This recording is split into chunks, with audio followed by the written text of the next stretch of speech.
Okay, it is finally time to play Simon's Quest.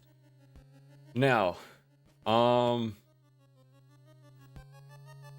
on the side of me right here, I have a set of notes to help me out here. Now I'm gonna be referring to this quite often to make this easier for myself, like quite a lot easier. So let's hope I can stay on track. I did follow my notes here earlier today to put it in action, and it worked. It got me through the game, so now it's just time to put it to the test, really. Buy a crystal.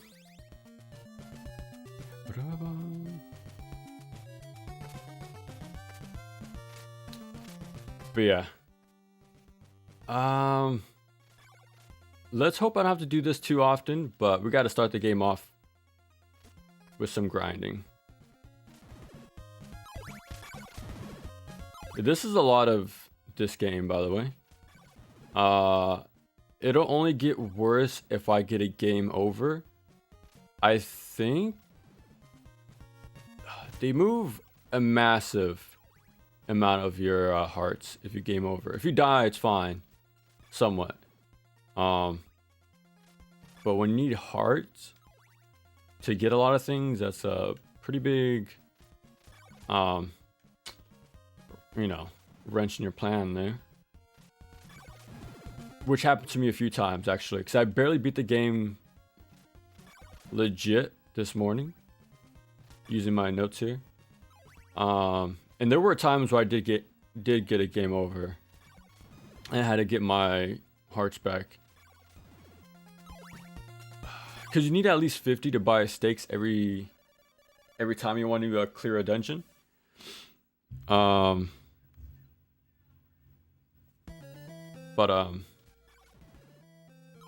Yeah. But the thing is, the big goal right now is to get 150 hearts. Because we got the crystal, we need to buy holy water, and then we got to get the chain whip, which is technically the second upgrade. There's one more in this town, but we're not going to get it.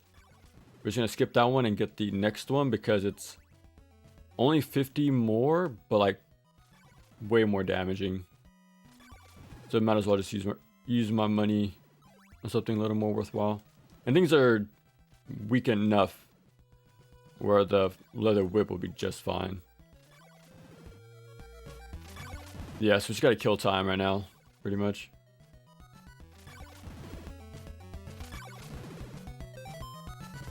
I don't think okay. Okay, because for a second I thought I wasn't getting any pickups for a while. So, okay. The idea is you got a curse. And I think you're gonna die soon.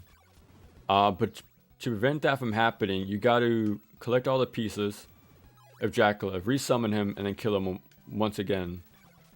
The concept is pretty cool because it has a sort of timer above your head, and depending how quick you can play this game, you get different endings.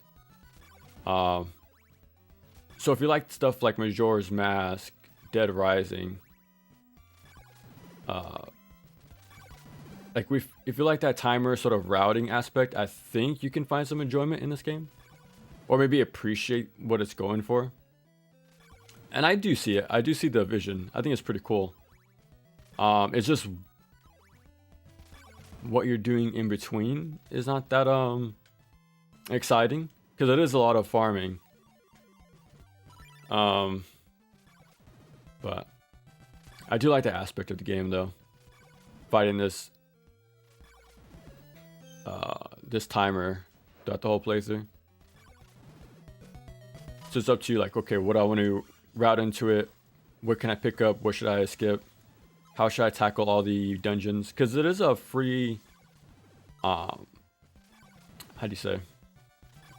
It's up to you how you want to tackle this game. because there's 5 dungeons, I want to say, and you can complete them in any order. You don't have to do 1, 2, 3, and so on. You can do like 1, 5, 4, 3, or whatever. This is really up to you. There are areas where it's intended for you to be a little bit stronger. Like if we go left from this town instead of right, we'll come across a lot harsher enemies.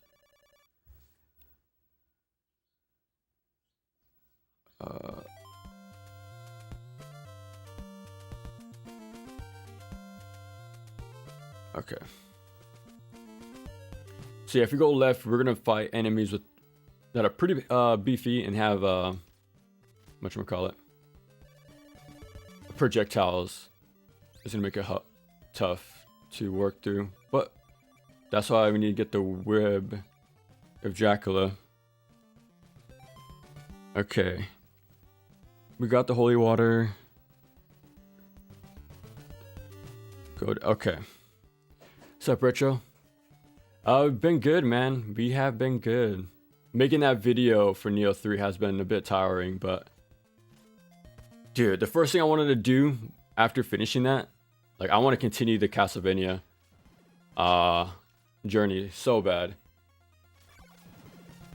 That was actually, yeah, as much as like trouble you hear about this game, I was actually pretty excited to get into it after Neo 3. I'm not sure because that's the power of Castlevania for me, or if Neo 3 was just that much of a disappointing time.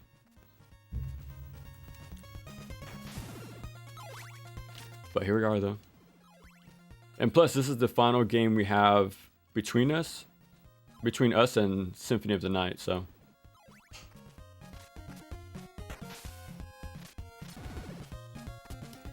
Do you hear this classic song? I'm dead. Oh. This is where it came from. There's actually a handful of cool stuff about this game.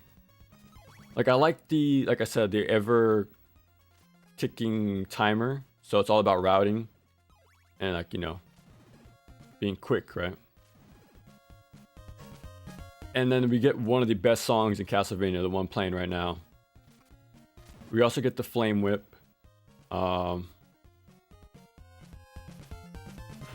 Sometimes, okay, when I was playing this game, like the whole linear, you know, sideways stuff going to make your way into the next level, it does sort of remind me of Ecclesia at times. Enter town, go far. Okay. We're gonna buy the chain whip right now. I can imagine I never got on that announced Castlevania game. Oh, dude, yeah, I remember I went off for like 30, well, in a positive way, for like good 30, 40 minutes after that announcement. Dude. Okay, like, where did I start with this thing again? Like, I had a sort of hunch they were gonna do something. Oh, I was kind of hoping anyways. I was hoping I went 2 for 2, right? Like, I knew last year. Oh, 4. Oh, god damn it. I had a hunch about Ninja Gaiden last year, right? Like, it's the anniversary, like, maybe, like, there's a potential for something here. And then, yeah, we got something. I'm like, okay, well, next year's Castlevania's turn, so hopefully history can repeat itself. Here we are, man. Is that enough? Okay, exactly. But yeah, dude, I actually don't mind it's a Metroidvania. It looks pretty nice. I like the art direction. I'm liking the new character, because again, the first thing I thought about, as did many people, super, what's the word? Reminiscent of Sonya from Legends. And I think she has a really, like, underrated design, or like a one that shouldn't have been left behind, to be honest. So I'm hoping that's her, or at least like some sort of reference to put her back into the canon. But jump over 3 blocks, someone. Okay, I remember where we're going. What's up, Bruce? Welcome, welcome. Vampire Killer. The eye is also from Getsu. Yeah, that's another cool thing about this game, like the whole adventure aspect. But I'll talk about that more in a little bit, though. But yeah, I'm liking how it looks. I like the pro tag.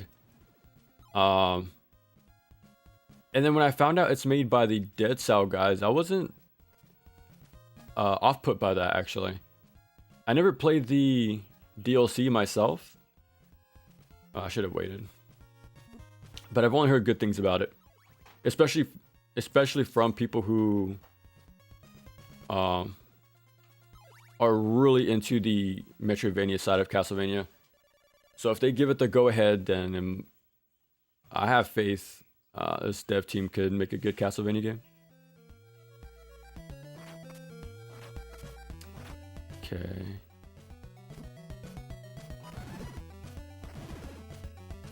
But yeah, soon after, I think it was the next day, I think.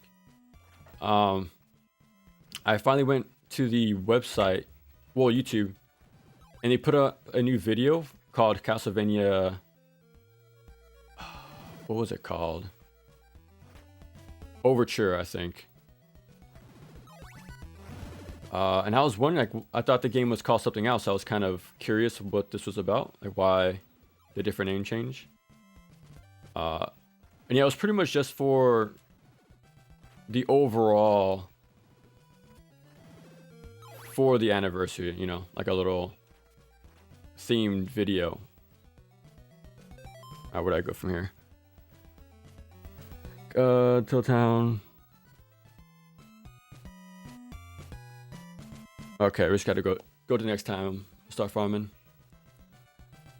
Exploration plus dungeon design was something more than a few games tried around the time. I wonder if this was because Dragon Quest got simply popular. I don't know, actually. Like, I do wonder, like, what's the thought process to change it up? Like, I don't think the idea is bad, actually. I think this could have been really good. Well, it pretty much is, right?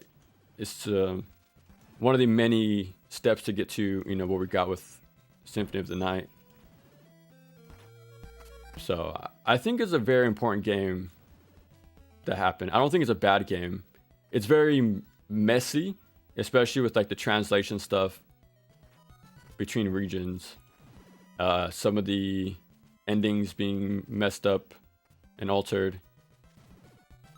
The hints being either wrong or lost in translation, like literally. Like cultural differences weren't really I'm dead. Shown off correctly, but still a cool idea. You just need a guide for this game, that's the only problem. Well, for me anyways. But yeah, on the video though on YouTube about the Overture thing, I think that they tied it with the a new website. And I was reading it right from the new team, or from Konami, I'm assuming. And it says there's more to come. More projects, I think it said. Now, I'm hoping it's not just t-shirts and mugs. I hope it's an actual, you know, one more collection at the very least. Specifically for 3D. I think that's the big era that we're missing out on. Oh, I tried to turn left there. So hopefully we can get the 3D games. So that'd be cool. I have my issues with them, but for the sake of preservation, they're like the final thing. Like there's Rebirth and Chronicles, and then Dracula X Chronicles, but we'll see.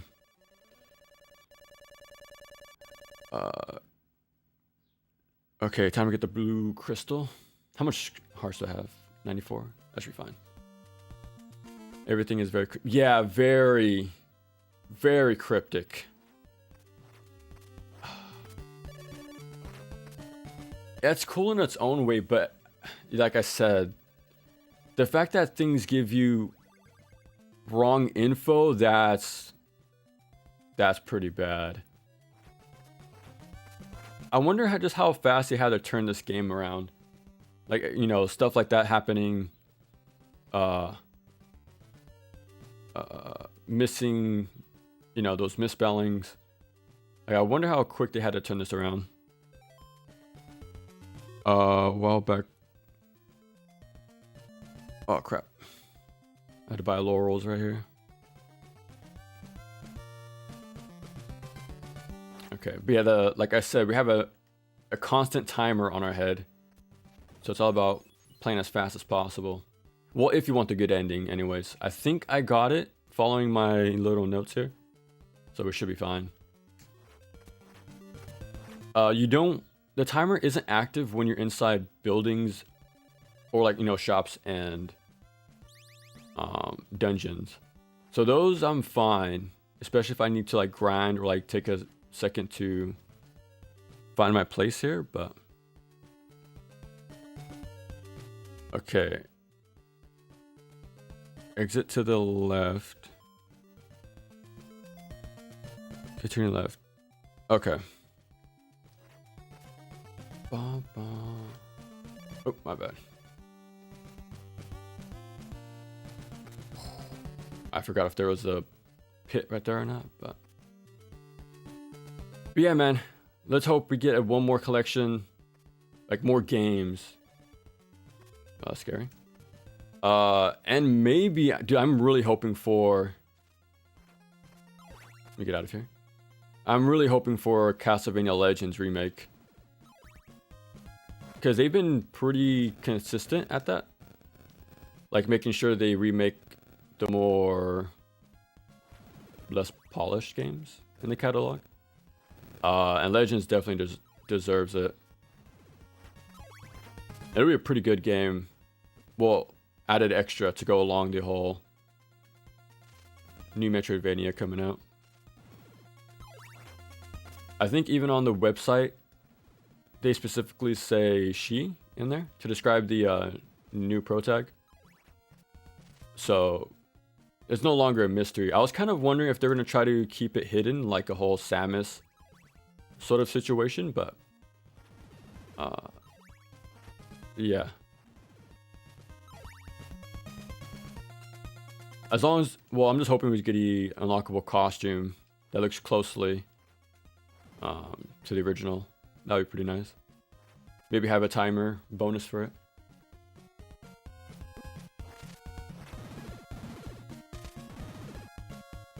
Okay. Okay, first dungeon's coming up.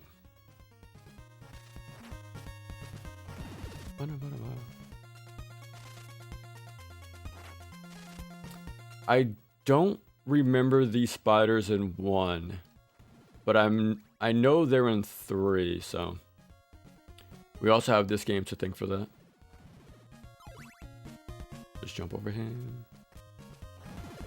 Or even remake this game, to be honest. I think there's a lot of cool aspects about this game that should be worth coming back to be honest.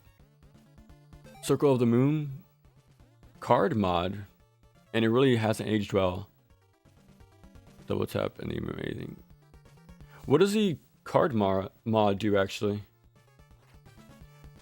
I think, yeah, I'm not too much of a fan for Dissonance or Circle of the Moon, to be honest. Well, much of the Metroidvanias. I think they're cool, but I finished them once and called it there. Let me see here.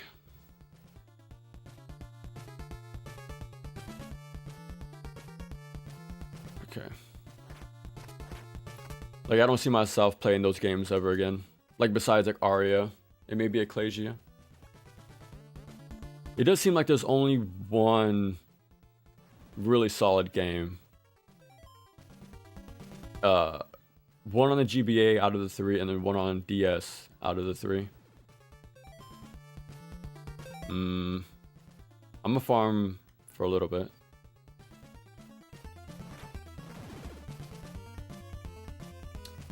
I don't need to get too much though.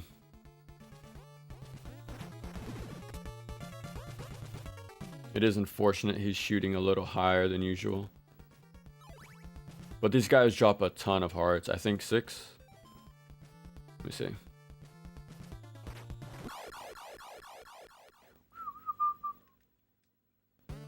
We'll find out after this.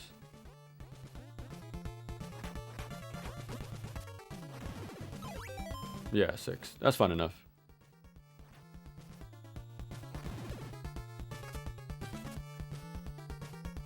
I just need to have enough for the first stake coming up.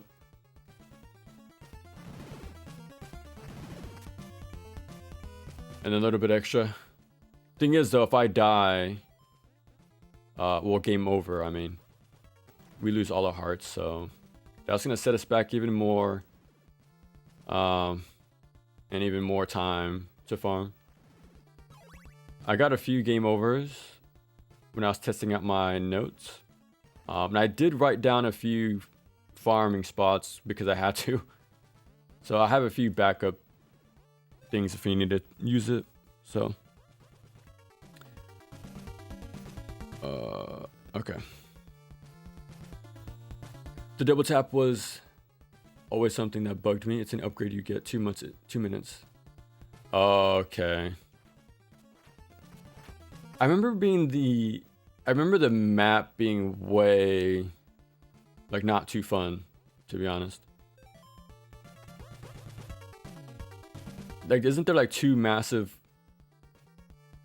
I remember it being very... I don't know. Yeah, it was a rough time going from the major sections in that map. Okay. Buy the steak here.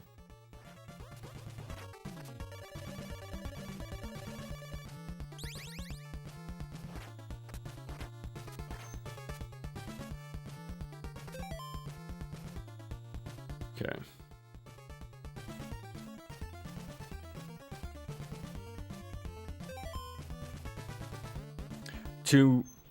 To make me see the right stairs quick enough, I use parentheses, not four slashes. So I use / facing left or facing right to know which way the stairs is facing.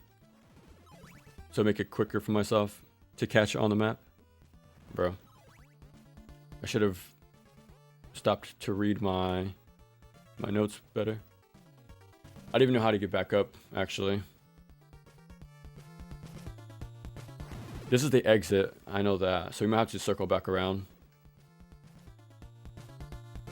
Okay. Yeah, I remember the first invisible blocks. But I forgot about those, to be honest. There's not many hidden blocks, actually. Like, I remember, I'm sure we all seen the AVGN video. Like how he would do this the whole time. Well, I say that now with the, power of the internet. I know what's ahead of me. Yeah, I can imagine back then, everything felt like a trap.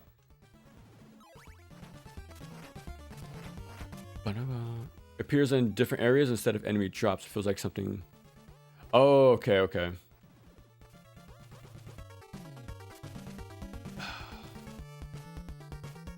Yeah. Like, I don't mind the... What was it called? The soul spirits in Aria? Like, I know they were random as well, but... For me, every time I went to replay the game... I would just use what I got.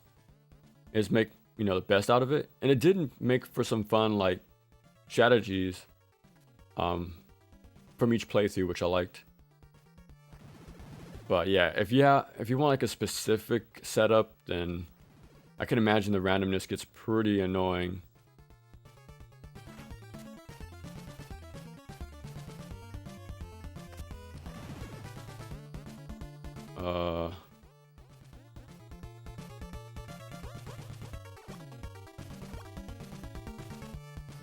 Let me see.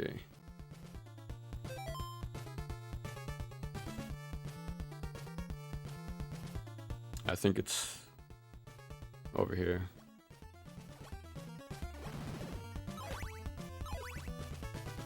Okay, that's where we bought the steak.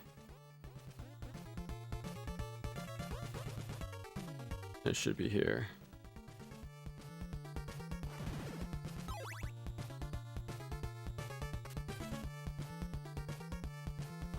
Okay. There it was.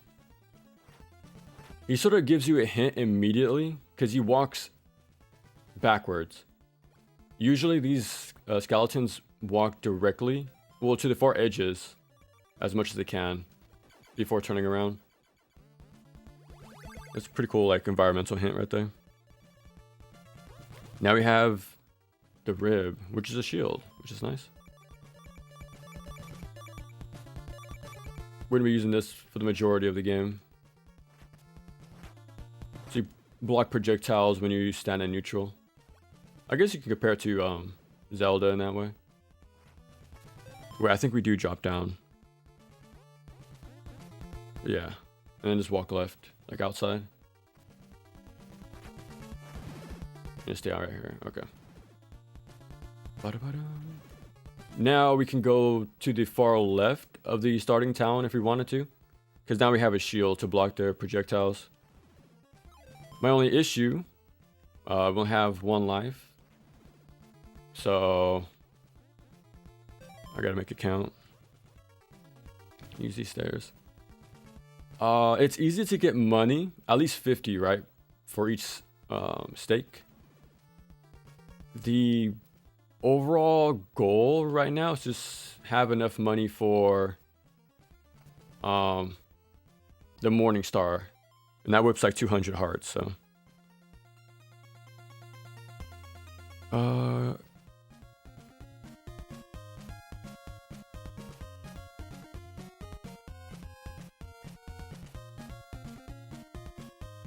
Okay. What's up, Night Rider? Welcome, welcome. There's Portrait of Ruin still holds up, so much to do. That one I haven't finished. I finished Dawn of Sorrow, and that really took the wind in my sails. I do like what I played so far of Portrait, especially the whole, you know, dual character setup. But I didn't put enough time into it. I think I got to the 2nd level, but even then, I didn't really do too much. It is interesting though. I guess you can compare like Order of Ecclesia and that game sort of the similar. Like they have more of this linear style with a few branching paths, but yeah, they seem to have gone the more hybrid approach, linear and a bit of exploration. Reach a riverboat. Okay. So it's gotta go to where we started. And another thing, when it comes to nighttime, I think enemies, I'm not sure if it changes the spawns at all, but they do make them tougher, like more damaging, I think more health, but you also get more hearts if they do drop some. So there's a bit of that risk reward as well if you want to like farm during this time. It kind of reminded me of Dying Light in that way. Like this game has some cool concepts. You know, risk reward, quick routing. And the adventure aspect is pretty cool. But yeah, I think this game should get a remake. Because the big problem I have with this game, other than being like, you know, cryptic for the wrong reasons, bosses are non-existent. Most of them you can actually just walk past them if you wanted to. Yeah. Bosses are pretty much nothing in this game, which is unfortunate. Everything else though, like I think the sprites are pretty good. I think the colors are amazing. Like really good. Ah, the one shot got through. There we go. To pass. Okay. Bum, bum. Should be the first apologist, dude. Oh, you know what? I was gonna mention that. I was gonna ask you guys about that. Be honest with me. Be honest with me. Am I just a contrarian, or am I just a little too open-minded for my own good? I feel like to be a contrarian, you gotta be consistently inconsistent with what you like and don't like. And I believe I'm pretty consistent. I think I just probably I'm able to find some of the cool stuff in these games, probably. But I don't know. Like, look at this color palette, man. Let's hope I don't get knocked off. It hasn't happened yet, but it will eventually, I'm sure, with my luck. Like, hey, I became an apologist for Dracula X, so anything's possible. Okay, enter town, go upstairs. Okay. Jump left gap, and then farm. So we're just gonna kill time until daybreak.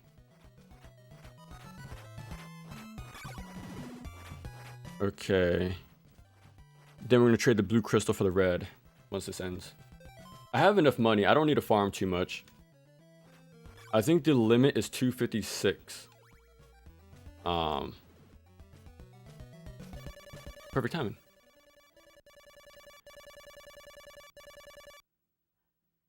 The worst map to me was Harmony, too large, too confusing.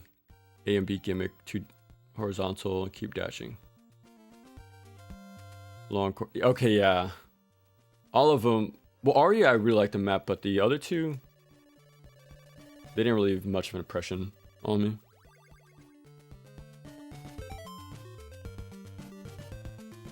Okay, there's a church here. I remember writing that down, so let me go do that.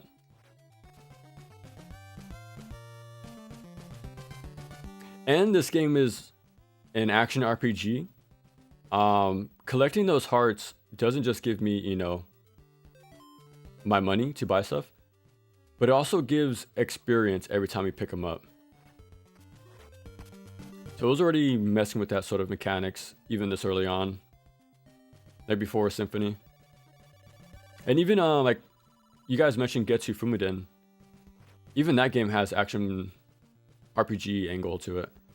I think there's a proficiency system going on. So I think every kill you do, it powers up your sword slightly.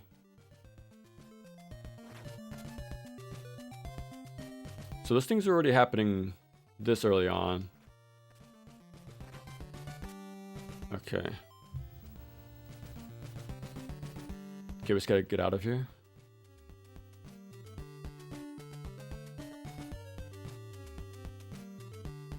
I don't want to make sure I walk into a water puddle. Okay.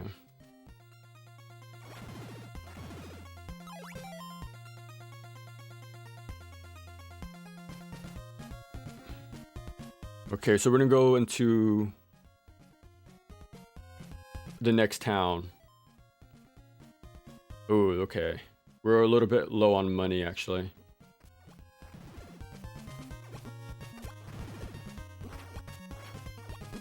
Bro. Like, I couldn't stop to stand still to block those things because the jelly was right behind me. I did get a game over the first time I was testing out my notes here. But that didn't happen this time, which is good. Like, we still have some leeway. I think there's a life for 0, I hope. But yeah, if I die here, we're kind of screwed. So I need 200 hearts to buy the Morning Star in the next town. So I don't want to screw that up. Especially since we're so close.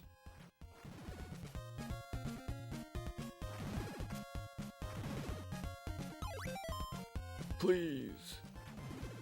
Okay, that should be good. Okay. Please be the town. Oh no. Okay, we're gonna find out very quick if 1 means last or if 0 means last. Because these things are pretty sporadic, but I think we made it. Okay. We wasted a lot of daytime, but it's fine. Go upstairs twice. Go left. Jumped up a little platform. Okay. Bum, bum. There was a game just like CV2 on Master System called Lord of the Shore. Like when it comes to the adventure aspect. I remember, isn't there a game called Master of Darkness on the Master System? It's pretty much a clear Castlevania clone. Like Castlevania 1. I think it's called Master of Darkness. I do want to check it out, actually. Okay, now we're good. At this point of the game, we don't have to worry about money anymore. Because that is very expensive and really close to the max limit. So now that that's done, we're good. Only thing we have to worry about now is having enough hearts for the stakes. But we get enough just by going to the dungeon for that.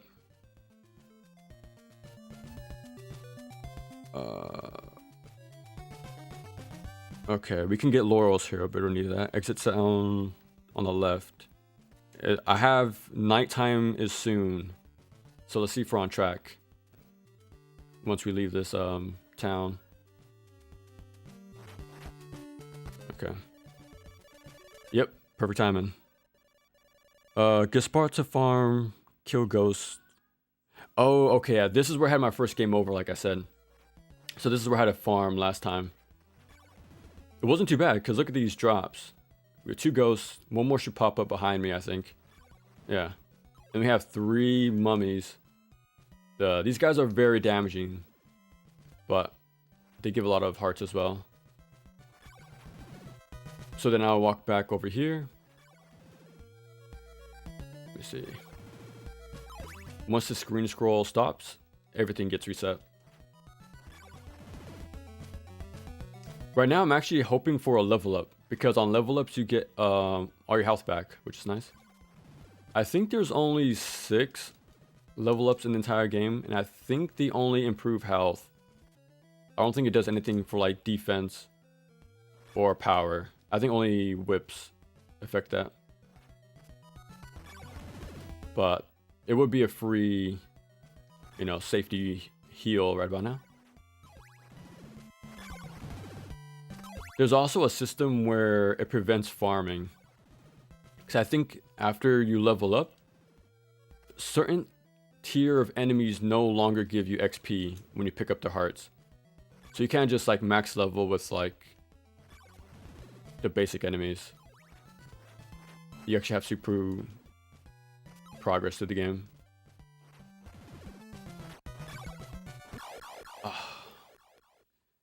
That's fine.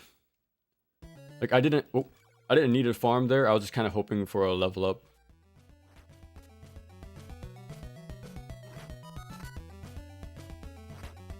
No. If you whip when you jump, you get way more airtime. There we go.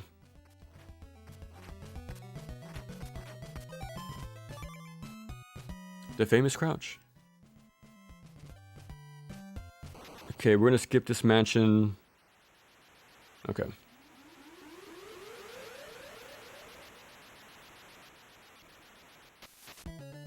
The game give you nightmares? I'm gonna have to check it out then. So we're gonna skip this mansion. We'll come back later. The music was awful as well. I can't remember anything good besides just juice themes. Okay. That's kind of a pretty big deal. This is my favorite screen in the game, by the way. I really like this, the nighttime color they use. Could be talented enough to remake the game without making it Metroidvania. Ooh, I don't know. I think they're too, synonymous with each other. Like if you want an adventure game, it has to be a Metroidvania. I think that's sort of like the rule at this point when it comes to Castlevania. Yes, it's sort of been established pretty much, like what this franchise can do. So we're gonna get the best whip in the game. You can only acquire this with the Morning Star. So as long as you have that, you can get this for free. Boom. Way more range, way more damaging as well. And yeah, we're pretty much set for the game.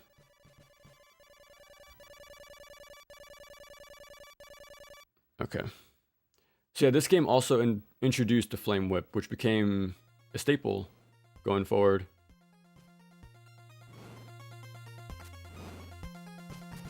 So that's another thing under its belt.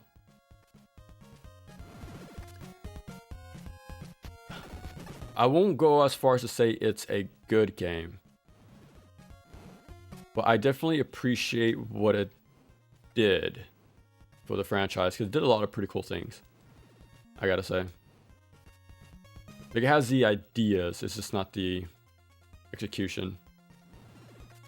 Like I said in my DMC videos, the similarities are so scarily similar. Because just like DMC2, it has a lot of cool ideas, and later games would use them and actually do some good with it. Like, DMC2 added Rebellion to the franchise, and it became a staple going forward. Same way I'm dead. The same way the Flame Whip was added, and became a staple going forward.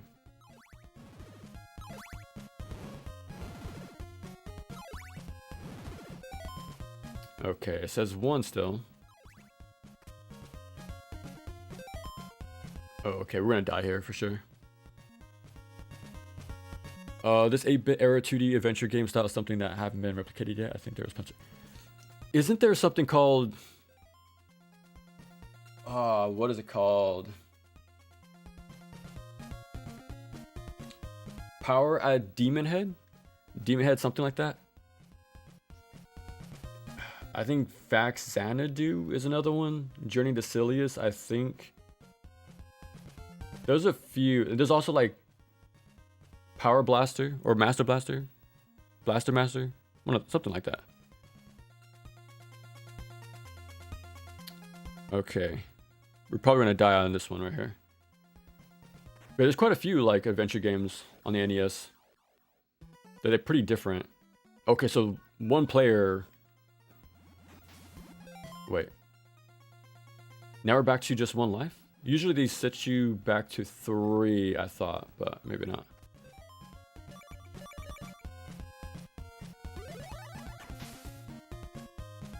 Yeah, so Laurels give you iframes for a while.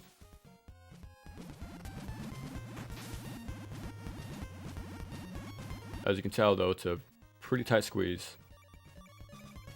That's fine.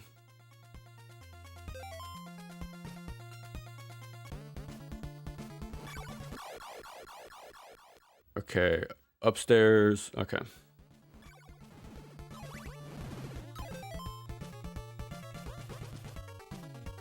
So yeah, the order we're doing the castles are pretty different. Pretty different. It's not the typical like 1, 2, 3 order. It's kind of all over the place. But we can do that because of the Flame Whip now. We can kind of do whatever we want at this point. And then go upstairs. At this point, I don't remember many hidden blocks anymore either. On the floor anyways. I think we're pretty fine. Going forward. Yeah, I need to get my hearts back, but... Jump right gap, skip both stairs, continue right to next screen. Okay.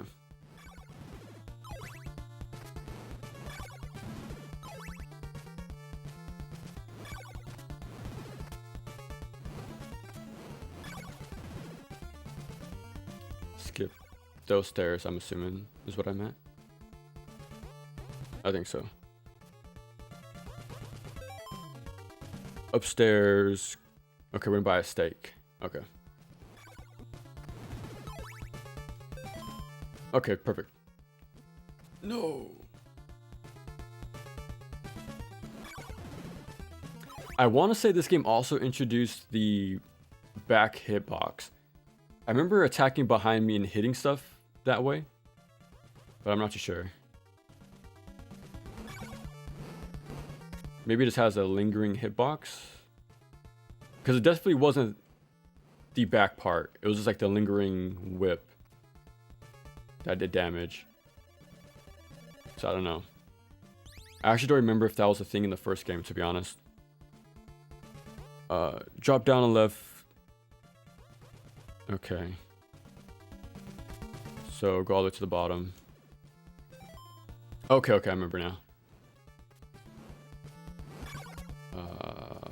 I should probably kill these guys for the hearts, but it's whatever. No. Time to get back to Neo. Oh yeah, Neo won, right? Yeah, man. Yeah, I'm glad you're playing that, so have fun, man. It was actually kind of crazy. I went through 1, 2, and 3 back to back, to be honest. No.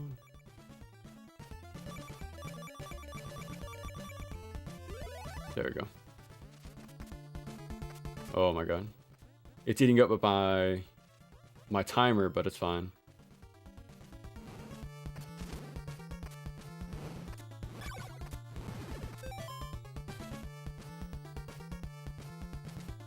Okay.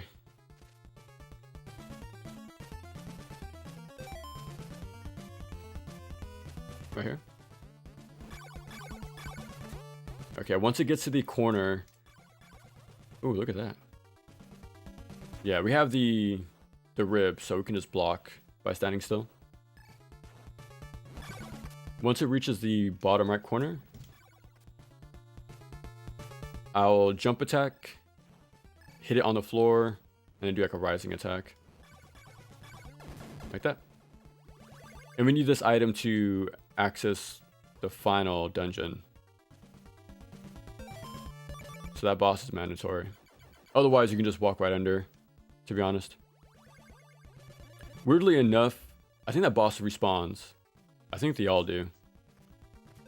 Yeah, you can just walk right past. Very strange you can do that, to be honest. Or the fact to even revive at all. Okay. Okay, we're just gotta leave the mansion at this point. That game is addicting. Yeah, I'm glad you're enjoying it so much, man. Because it seems like that's the immediate game people skip over, unfortunately. It's immediately straight to 2. It makes sense. I actually would recommend most newbies skip the first game, to be honest. That game is crazy brutal to new people. Yeah, that's like the learn by fire, pretty much, that game. I think we just go this way.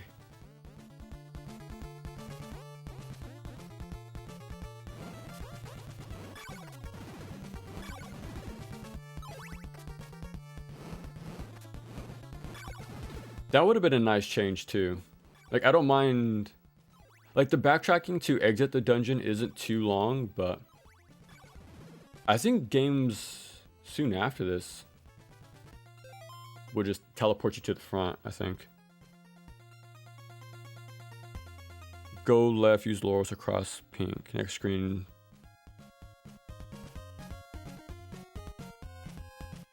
Okay. I think we're gonna wrap around the entire world of this game right now. So talking to that person earlier gave me free, an entire full restock of laurels. I could have gotten garlic, I think, and talk to somebody to get a max increase for my laurels. But doing this is enough to get through the game. I don't think I need to go through like a poison swamp anymore going forward. And that's like the only time to use laurels. Like you could use them for the boss fights, but they're already easy as it is, and there's ways to stun lock them pretty consistently. And they don't really do much anyways, like patterns wise. There are 1,200 active players on Neo. The first one? Whoa. That's pretty crazy. I wonder if people will go back and play that game after 3. Not just because there's new fans of the genre, or of the game, but because of the open world. Like, I wonder if it turned people off to go back.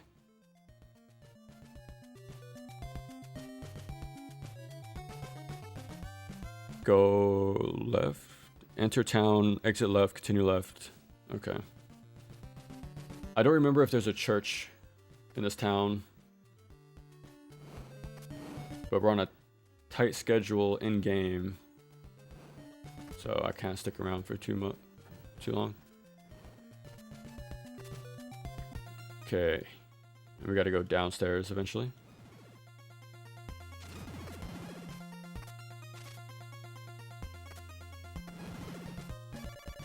Okay.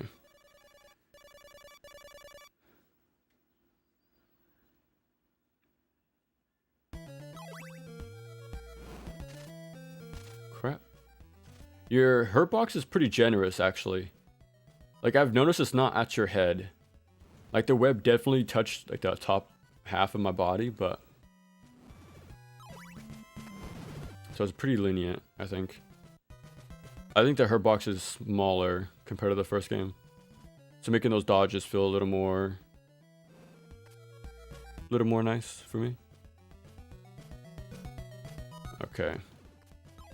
I think we can just walk below and then cross upwards. There we go. Yeah, eventually I do want to learn Getsu Fumiden when it comes to, like, you know, more NES, well, Famicom adventure games. Because it's sort of like this mixed with Zelda. And it's made by Konami, so I gotta play at some point. Best Rebellion designs. Too bad the DMC3 version was the one that became... I actually don't remember how it looked, to be honest, Rebellion in DMC2. I didn't really care to look at the menus for too long in that game. Okay. Okay.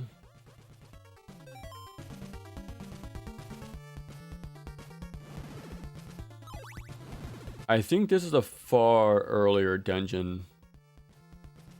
Yeah, I think this is usually the first or second one people tackle. So I'm doing things out of order for sure, but I think that's the cool thing about this game. Dare I say the words? It's just like Dark Souls. I'll skip these stairs.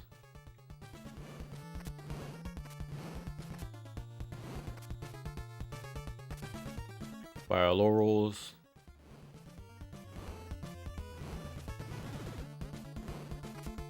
Okay. If a new release disappoints me, there's nothing stopping me from going back. Exactly, man. Which is why I'm playing Castlevania 2, which is kind of ironic because it's seen as a pretty horrendous game, but I'm having my fun with it. And it's Castlevania, so I'm gonna enjoy it.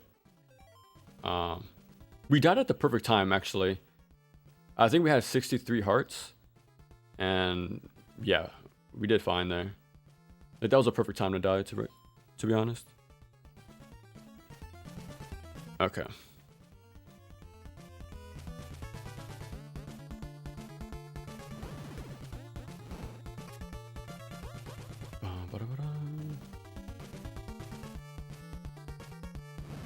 I want to say we're going to be a third or maybe halfway through the game after this dungeon.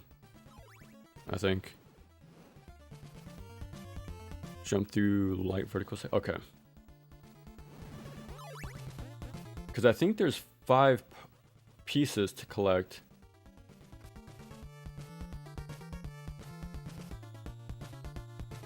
There we go. Yeah, really make sure you're on the far edge before you jump. Otherwise, you're gonna bonk and fall straight down. Okay, Jordan, drop down. Okay. There's no boss here, unfortunately. But it's not like the bosses have been spectacular either. That game is brutal. Yeah, dude. Is this the first time you playing Neo 1?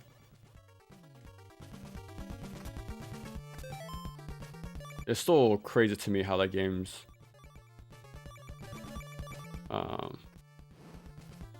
10 years old next year. It came out 2017. That's crazy. Like, it feels like a modern game to me still. Even stuff on 360 and PS3 feel modern to me. But they're as old as the NES games were when the PS2 was around. Well, was brand new. So yeah, put that into perspective. Yeah, so I guess technically 7th generation is retro at this point.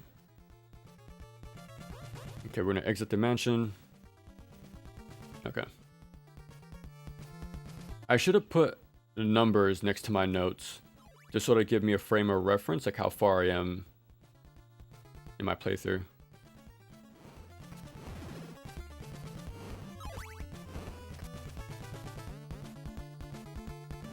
Just jump through.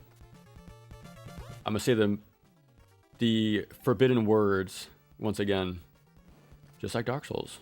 Illusionary walls.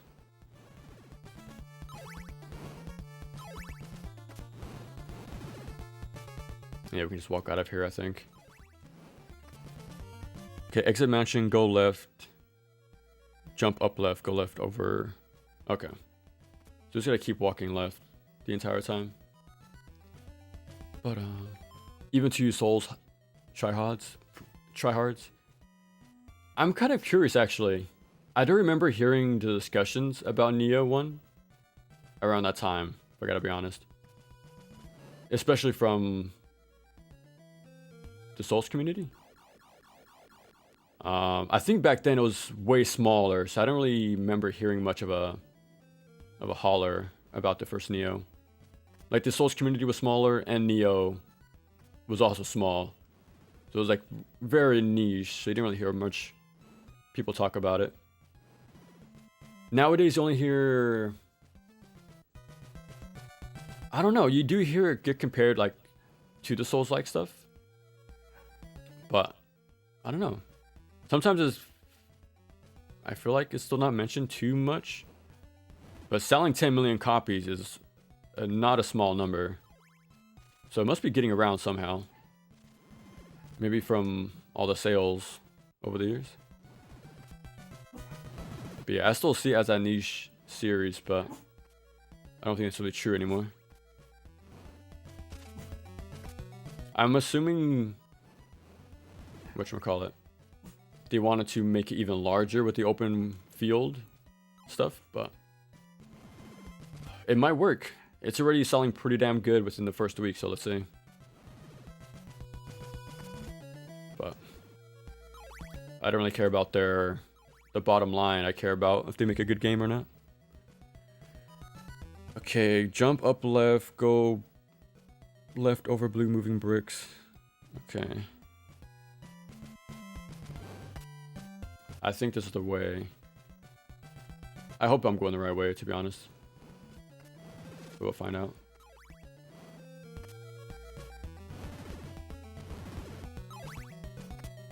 This is something I like about NES games. Like the very bright contrasts of colors. Process. To be honest, if I had to spell process, I'll probably mistype as well. I gotta be honest. so I can't blame him too much.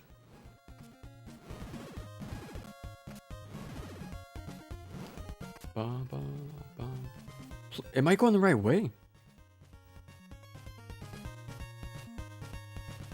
Exit mansion, go left. Okay, I'm hoping I gotta keep going this way. I played it once pretty much on... Oh, okay. It's still new and cool. I'm gonna keep telling myself that, man. I'm gonna keep telling myself I'm still a teenager, pretty much.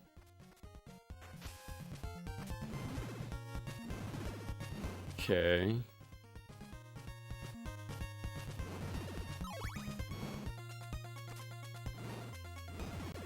I can only imagine how it is from the outside looking in, watching me play NES games. Like, this has to be even older to most people. Dude, okay, I'm really getting nervous.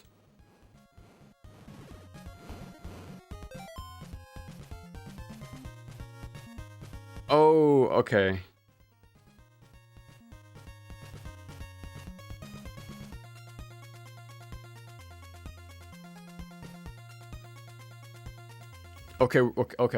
Okay.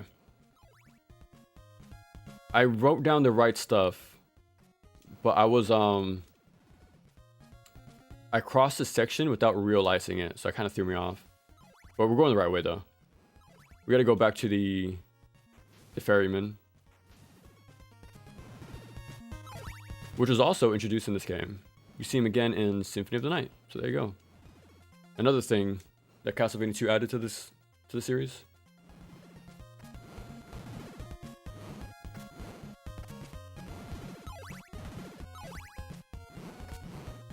I do plan to make like a visualizer guide for myself for Symphony of the Night.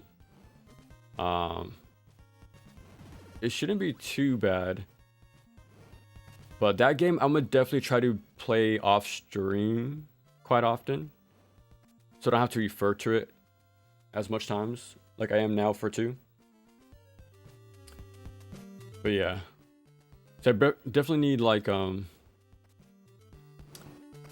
visual to show where the bosses are, pretty much. Bro. Yeah, I don't think the first town has a church, but it should be fine. Again, we don't really need money anymore. The only time we cared about that was just to make sure we had enough for the Morning Star. Okay. We're down to our last player. Well, last life. That's fine.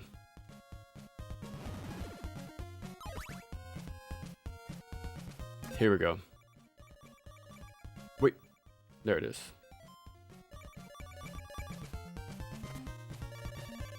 Putting on the heart takes you to a different area.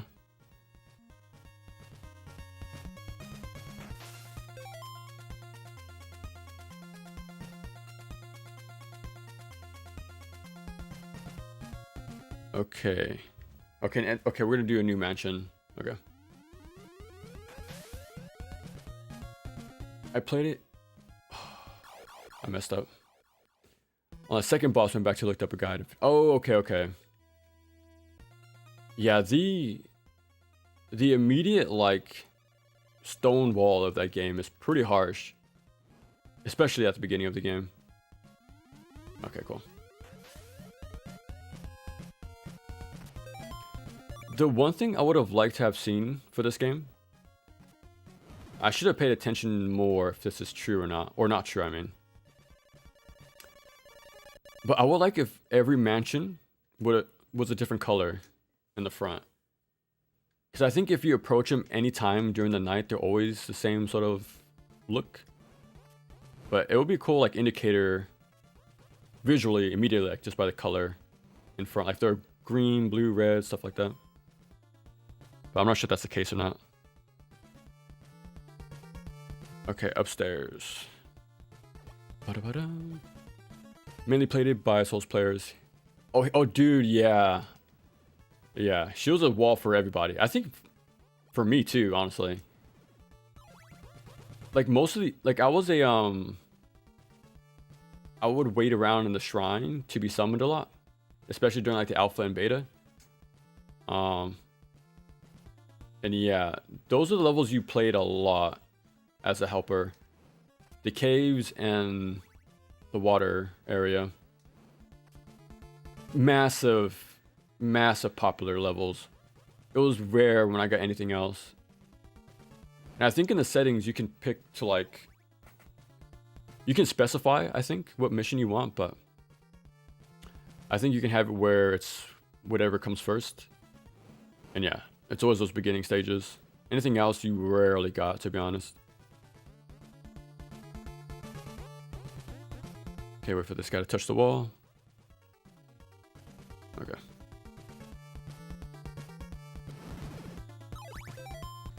I just need to get 50 hearts, but we could farm this guy right here. Just get a little bit more. One shot.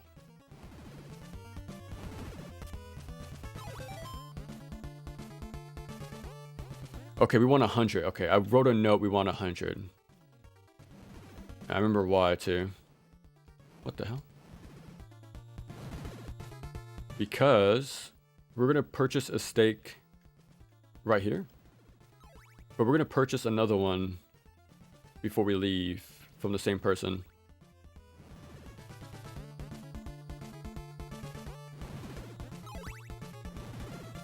So when we get to the final dungeon of ours, we don't have to detour to buy anything. We can go straight into the orb and break it. So we're gonna be here for a while. 64. Luckily these guys drop 6 at a time. It's just all about randomness. Like I said, the timer doesn't go when you're in buildings, so.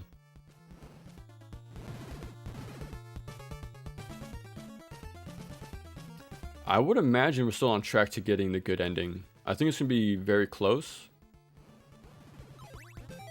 88. I'll get one more. One more heart from this guy. And we'll be more than fine. There, we're good. Actually, no. We're gonna fight Death. There we go, that's fine. And Death, I use the Flame Pillar thing. And that costs hearts to use, actually. But it locks him down, that's the thing. So, I want the hearts to stun lock. And then, not need to farm. Exit. Downstairs. Next screen. Okay. To bounce back. A boss with paralysis and life drain in the first area of game was certainly a choice. Yeah. It's fun though, man. Like once you learn it, well, this is the case for everything, right? Once you learn it, it's pretty damn fun and fair, it seems. But yeah, harsh learning curve. Extremely harsh. But it taught you the basics, man. Forcefully, by the way. There's no other way around it. I think I'm going the right way. Yeah, I am. Okay. And I wrote in my notes, go right, and then Mega Man Tunnel. Yeah. And then 4th block.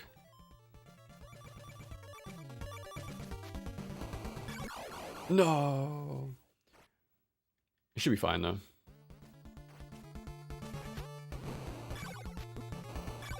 There we go. We just need to land one of these. There we go. He's actually optional, I think. You don't need to kill him to beat the game.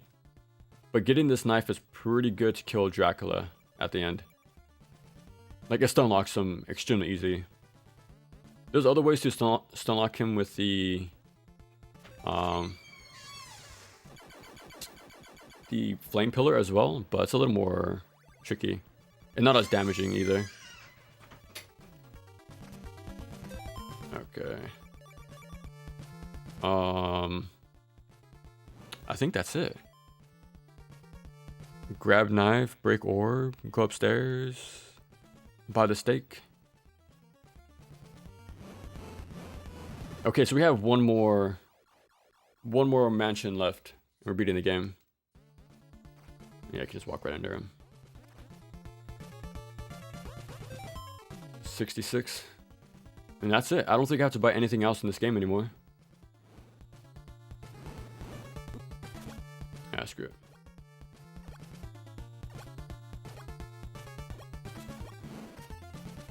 I think these also came back in Castlevania 3. These little jelly guys.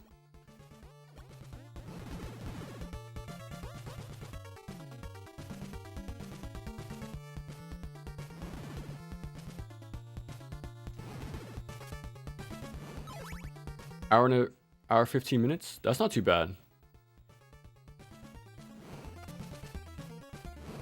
I was kind of hoping we beat this game at least under 2 hours.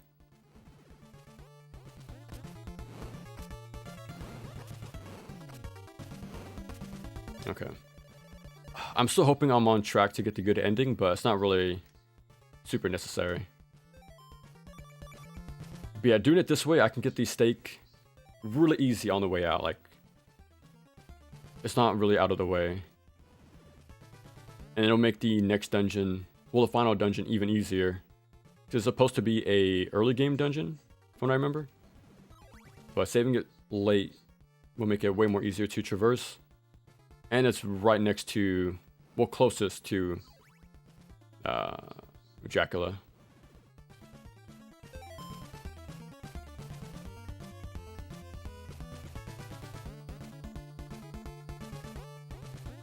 Okay.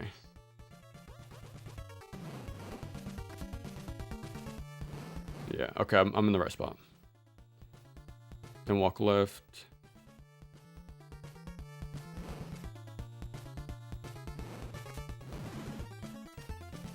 Okay, we're in the right spot.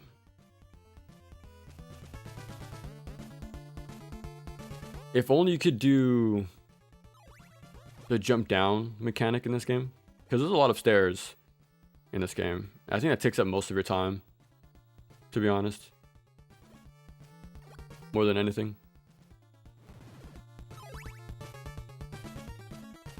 If only you could just drop right down. That'd be easy.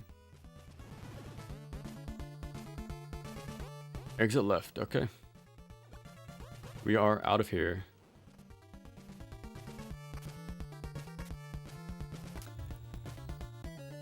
Okay.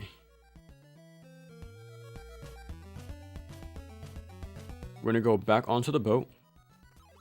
And then we're gonna go to a different area. The one you're supposed to visit, like, immediately when meeting this guy. Because going here is meant for way later into the game. Since I needed the heart equipped, but... yeah, it's turned off, okay.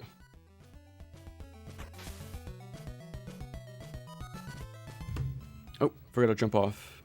We gotta wait one more time.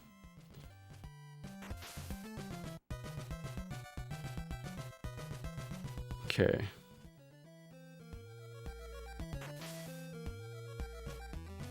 Yeah, he's on a timer too. He does not stop at either side. Constant motion for this guy. Okay, this is the next town. I might die.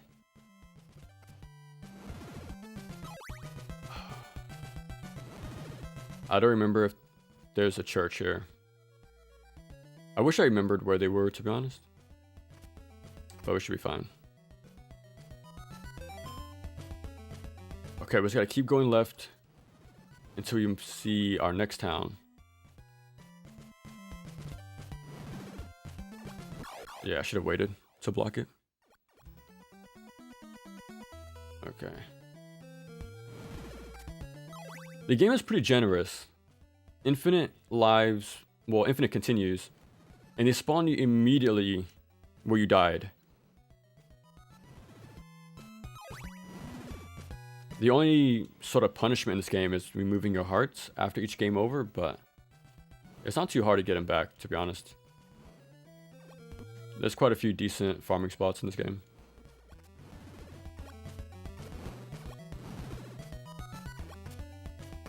Get away.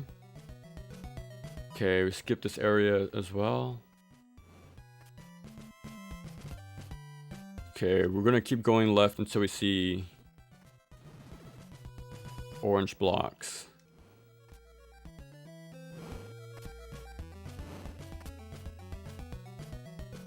Okay.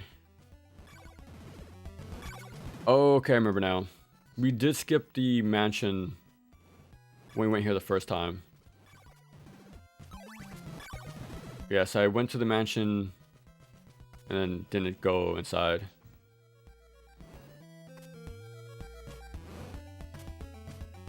Okay. The classic.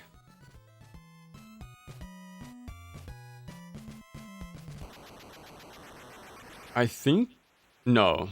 I don't think this is the first dungeon.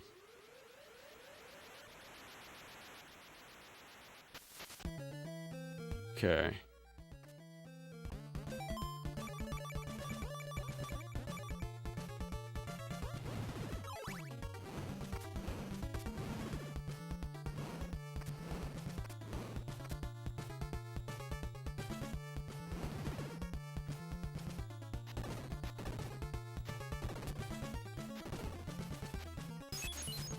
I think we buy a steak.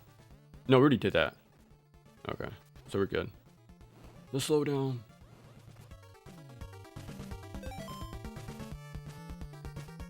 Yes, we're at the chamber already. No boss again, but...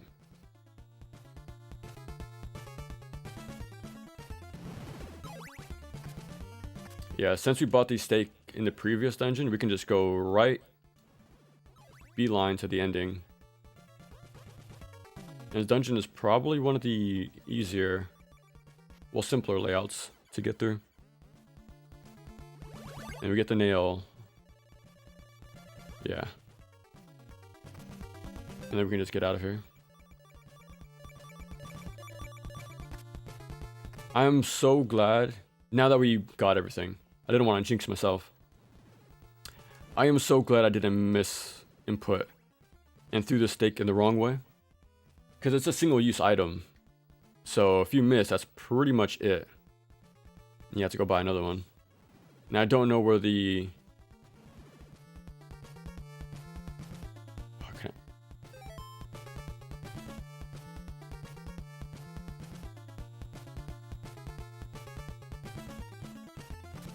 Oh yeah, I was about to say, like, I know I'm going the wrong way.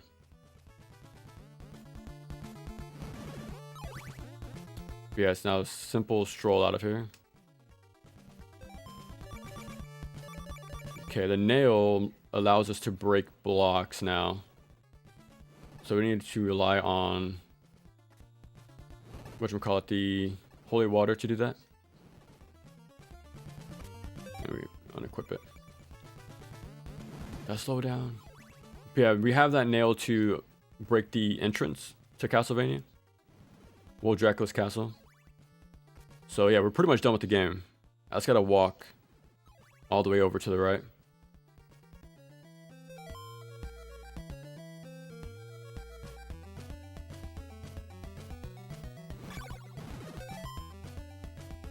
Exit left.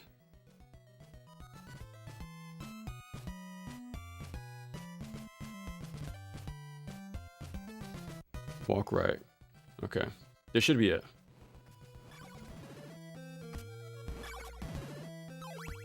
Okay, we're in the right spot. There we go.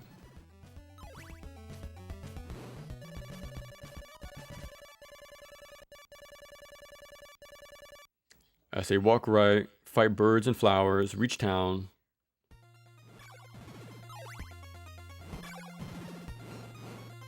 Exit right, continue right. See skeletons. Okay. Yeah, so just hold right for the entire time.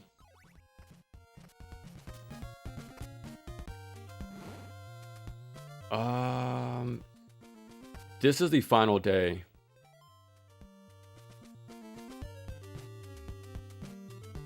Okay, it's right here. Nice. We can do this. I can finally show this off, but I'm on the stage with the spiders. Oh yeah, the castle area. That's a pretty fun stage, actually. A lot of what I like about Neo 1 is how interactive the stages are. Like, they have sort of side objectives. Again, like the Umibozu, you know, lighting the bonfires. In that stage, there's like the little hatching, the big hatchling things for the big spiders to take out, like 5 of them. The big warring level with a giant skeleton, you can break the crystals or like purify them to like sort of take over the battlefield for yourself. But that's what I like about the first game. Not only are the layouts way more interesting, but there's some like cool side objectives that aren't like immediately obvious to you. Okay.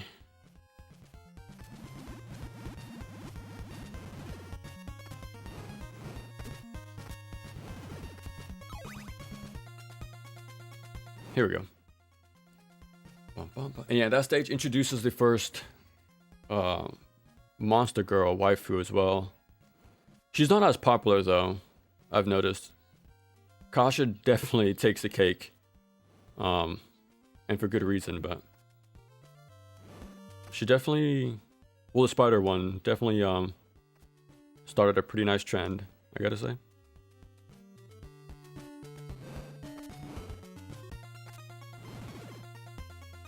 If you're an appreciator for that sort of thing, you might enjoy Bayonetta 3, to be honest. Okay. And you get iframes too on Respawn, that's pretty cool. Like, very nice of them.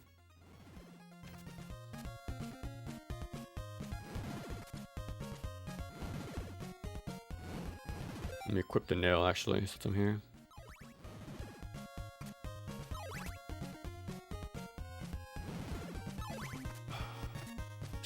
I can't walk past these, right? I gotta jump over. That reminds me of Ghosts and Goblins, man. I still gotta beat the first game. I'm thinking about doing that sometime this year. Especially the Game Boy Color version. But once I get through all the Castlevania, I'll probably do that.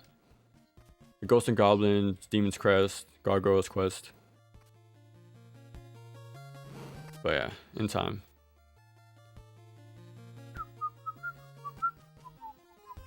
And this is it. This is the final boss room. Oh, actually. No, we're good.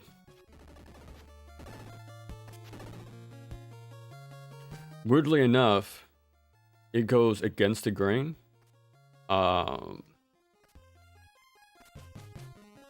Instead of having a final ascending staircase, this one has a descending staircase for the final fight.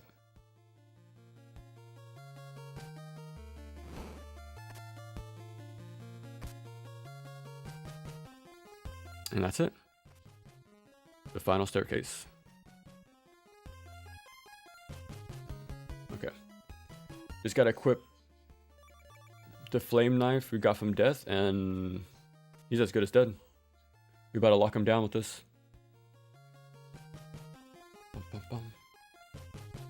Likes their cat girls.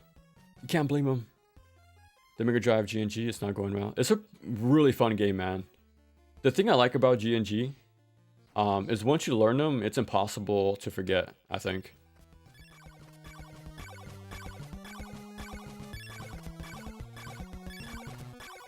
So once you learn it, man, it's gonna stick with you forever. It'll make replaying it a lot more enjoyable. There it is, GG. I think we got the good ending. It might not look like it, but they definitely mix match the backgrounds and the text. So yeah, I want to say we got the good ending. I can check the pause timer to see what day I'm in. I think you have to beat it in the first 7 days to get the good ending.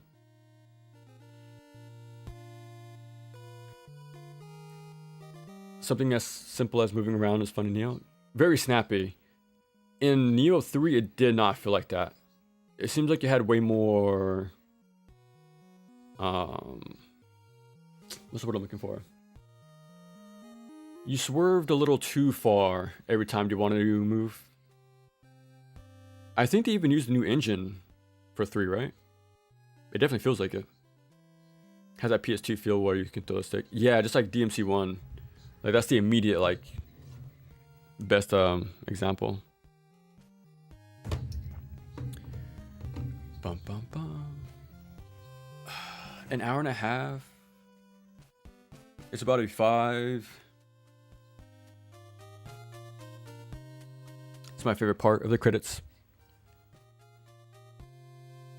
It doesn't last too long though, that little melody there. Again, man, look at these colors. This isn't... Well, maybe. But this isn't just exclusive to Castlevania 2, but... Yeah, something about the colors in NES games are very nice to look at. Bum, bum, bum. Inertia? Maybe. I'm not sure if it's inertia, though. Like, the speed is consistent. It's just the angle at which you move is a little too wide. The Silent Hill 3 credits. I'll find out that reference very soon. Well, soon as in this year, hopefully. I'm thinking... It's 5. Because I do have my 360 plugged in. And one game did come in a few days ago. Another one's coming in probably Monday. So... We have Death Smiles. I tested it out last night. It works, luckily. I'm just wondering if I have enough time to mess with it is the thing. Because there's a lot of versions on here, I've noticed. Like Arcade, 360, 1.1, and Mega Black Label. And there's also different routes and characters. So I'm not too sure if I have enough time to really check everything out today. So maybe tomorrow? Yeah. That's something I wanted to check out because the whole year of Castlevania. I want to play more horror stuff. So, and I actually had a lot of fun with Guange, honestly. I do want to go back and get a 1cc for the remaining 2 characters, actually. Like, the fact that I got Gensuke first try is pretty surprising. Pretty surprising. But yeah, I'm gonna go back to that game later this year, I feel like. But you want to know... Oh, okay.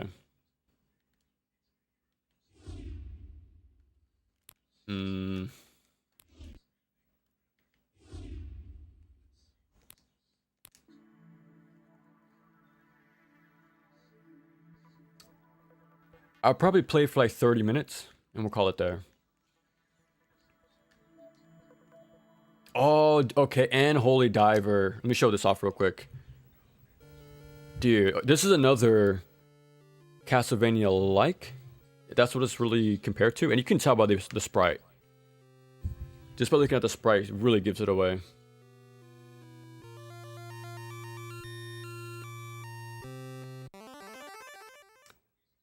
It's a Famicom exclusive game. So this is never... It never came out in the States. Or anywhere outside of Japan. It looks and controls very well, surprisingly. I guess it's made by Irem, it said. I know they made Ninja Spear, right? But to make a game on the Famicom, like, and not just arcade, This feels very snappy. Like, it feels really good to control. I heard this is one of the hardest games on the NES slash Famicom. Now, I wonder if that's true or if it's just sort of because it's so unknown to people. So I'm not too sure which one it is, but I do know it has a sort of more like mage leaning aspect to it. Like, you obviously don't have a whip. I know you get more like different magics later on. So yeah, this is another game I have on the list to learn and stream. I think Demon King was another one on the Super Nintendo. Like, I have a handful of horror themed action platformers I want to play. But yeah, I wonder if there's limited continues actually. Let me find out first, and then we'll swap to Ghosts and Goblins 1 and see how that goes, which probably won't be too good. I do wonder if I'll have a better time playing the arcade version of Ghosts and Goblins 1. Because every time I play it, either on the NES or the Game Boy Color, it's pretty tough. But I wonder if the arcade version would be a little more doable for me.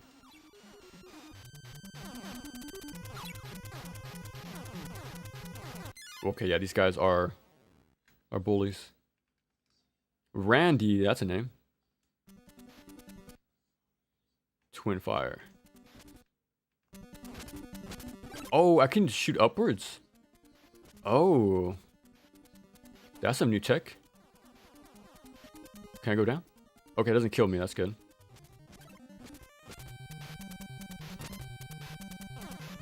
Okay. It's kind of surprising how mind-blowing just shooting upwards is. So I remember playing, like, after playing a lot of Contra, and I went back to play Mega Man Classic, not being able to shoot up or diagonals was like a huge limit for me. Okay, this game's pretty brutal. I do like the fact... Okay, Randy 3. Oh, okay, it goes to the beginning of the stage. Okay. There's some decent air control. Okay. I'm gonna have fun learning this game. It's very different and very unknown, and it's pretty tough, it looks like, so this is gonna be a fun one to put on my belt.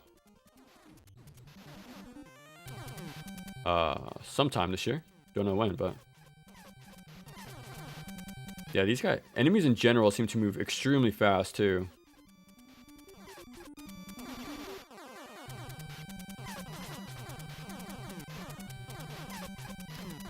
Speaking of like more projectile based action platformers, I highly recommend Street Fighter 2010. You know, another AVGN covered game. That's a very tough action game on the NES, but very satisfying to learn.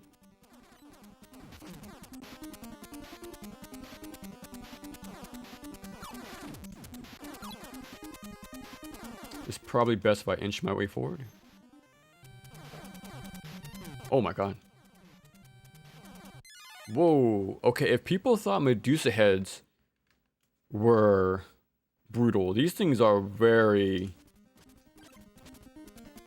Okay, let me just try to get through this tunnel, and then we'll swap. Okay, we got like 20 minutes. I don't want to be on for too long. But we'll come back tomorrow, and I'll stream Death Smiles for a long time. There's a lot I want to check out on that game. I won't bring this up anyways tomorrow, but I was trying to learn the differences, and I can't really find much. I I think the Xbox 360 version lets you control your familiar, I read. But I went to test that out and it didn't seem like it. So I'm not too sure. The arcade version also has a lot of RNG stuff. Listen and grab you. I'm telling you, man. I am telling you. That's something I mentioned in the stream for Neo 3. Like, they don't do that trickery anymore. Like, in the first game, they would punish you for rushing in to grab an item. In 3, they will fall next to you. They're more like a jump scare, but a soft one, you know? While in Neo 1, they would kill you as they jump scare you. So yeah. This is the appeal of the game. Now I'm just trying to get to my next goal of the tunnel. And then we'll quit, but...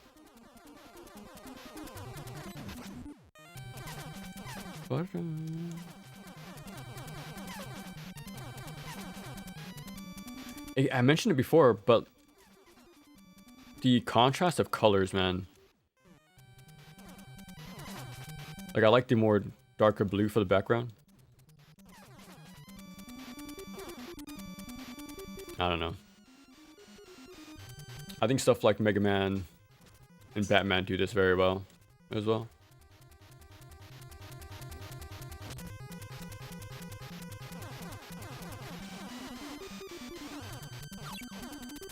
Dude. Is that the strat? Do I just farm for hearts? Look at this.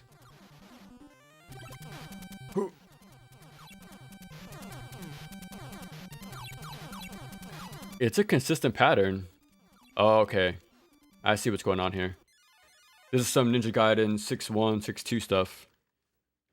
Be in the right spot and you'll, you know, have them spawn over and over. So this tunnel might be a bit more of the aggressive approach. Yeah, look at that. Yeah, I see. So I gotta learn the spawns pretty much.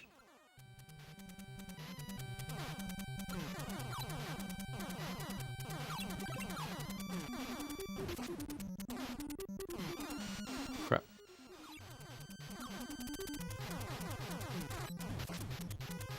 Oh no. No, it went low. Okay, I'm understanding what they're going for. I just need to be careful. Okay. I've done some very weird setups for Ninja Gaiden 1, so I'm gonna have to do the same for this game. Like something where it's consistent but also safe at the same time.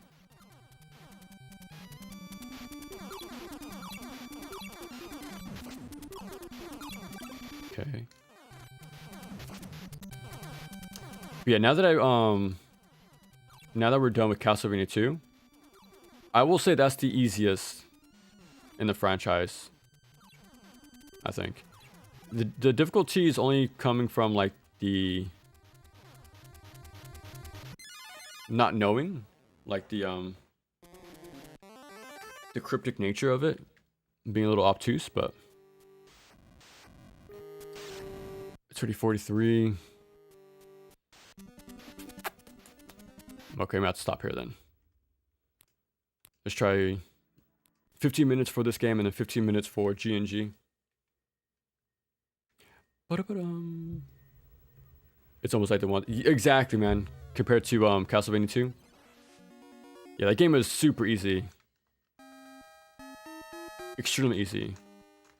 I remember people would consider 4 the easiest, but I don't think so. Like I mentioned during that playthrough, a lot of the challenge is the platforming, and if you mess up platforming, you die in one hit. So yeah, that's pretty brutal. Like just messing up once and you're dead. It's kind of tough if you ask me.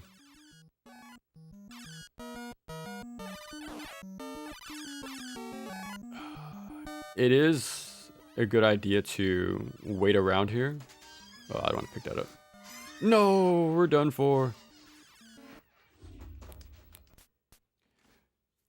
You remember how you were saying, in Raiden, the power-ups are also an enemy? Yeah, that stuff is also very true in G&G. Like in the, I don't think the torch is good in this version. And yeah, I do not like the sword or the battle axe. In Ghouls and Ghosts at all. If I ever pick those up, or if they drop in front of me, I'm just gonna take a death, to be honest. Because they are unusable, for me anyways. And you also want to avoid it because if you die, well, when you die, I mean, your weapons carry over. So if I get the knife, I'm gonna keep it. You know, I'm gonna keep the knife for the whole game until I have to swap. So if I pick up the wrong weapon, it's very, you know, I sort of have to commit to it, or just, you know, farm until I get the weapon I want. It's probably a good idea to farm here, to be honest. Like, use this chance with all these zombies to get the right weapon, but... No! They can walk through the grave.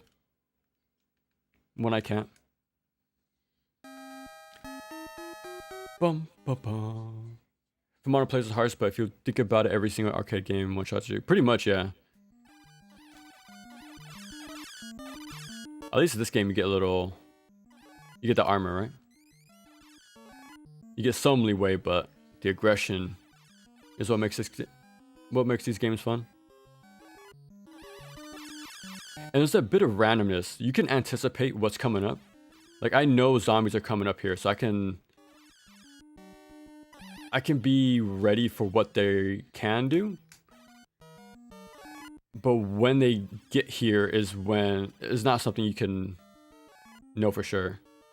Like, they can spawn right beneath you, behind, or in front. And how many is also, you know, not predictable. Just gonna run.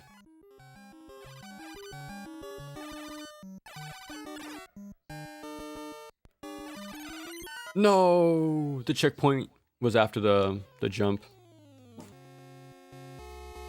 I think so anyways. I think the first checkpoint is after that little water gap. Select. There we go. Again, this is another game that's surprisingly nice to you. A lot of checkpoints in this game. It's just, you know, you gotta earn every inch. That's what she said. Oh.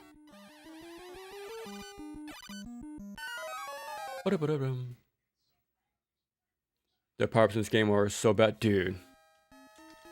I think in the Game Boy Color version, though, I think the torch is the best way to go. It sucks that version is so unexplored. Because that's the preferred version I want to play. Because it's Game Boy. Yeah, every playthrough I've seen, the torch is the way to go. But in this game, not so much.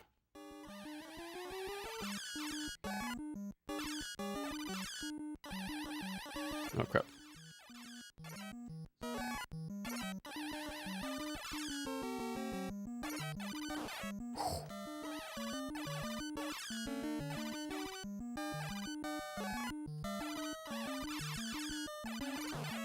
Oh.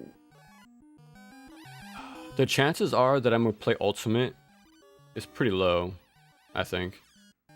Like, I definitely want to beat this and, you know, Red Armor's games. But I'm not sure if I'll do Ultimate. Not only is a game... How do I say this? From what I played, I'm not too in a hurry to check it out. But having to do that on my Vita while plugged in might not be the best. Especially with how twitchy that game is. I feel like I'll probably unplug it all the time by accident.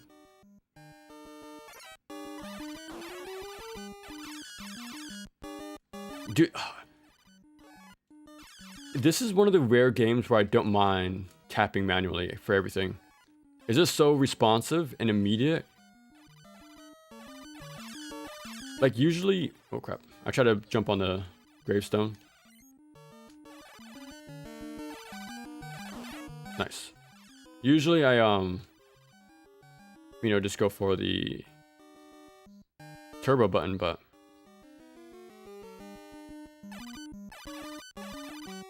yeah, pressing the attack in this game with fire is so satisfying. No. We got the checkpoint though. This is the enemy I should have used as an example in my DMC3 video. I mentioned, like when it comes to the Dualahans, right? Them going up and down, stuff like that.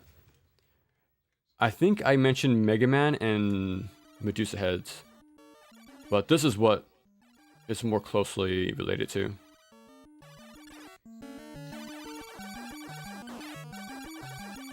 I know there's the secret armor somewhere here.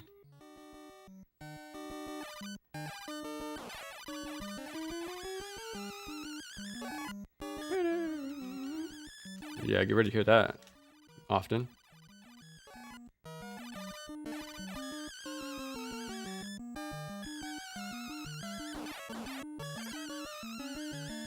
This whole time, I was trying to shoot upwards, but I forgot that's not a thing just yet.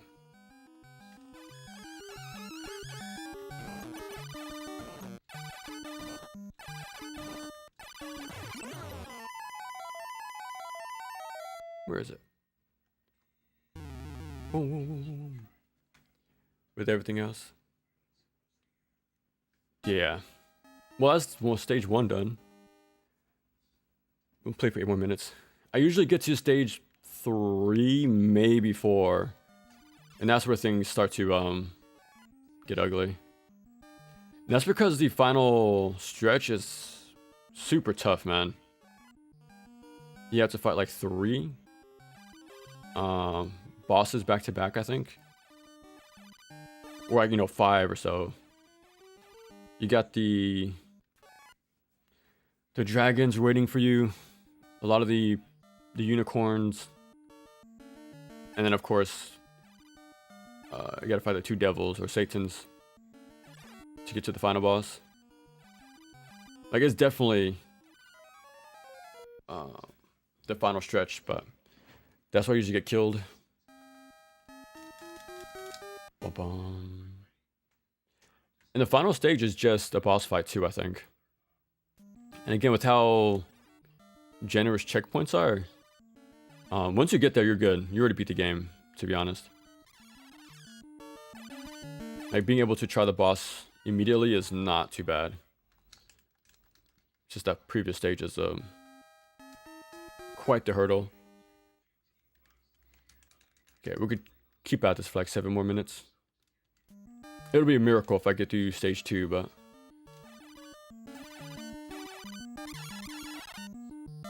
yeah, again, I can anticipate the birds coming in through the window, but when they do it and where is all random. That's what I like about this game. It's like you can have nice strategies, but it's always different every time you play.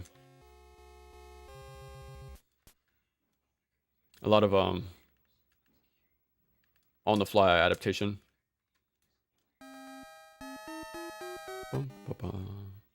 You can't skip that, sadly.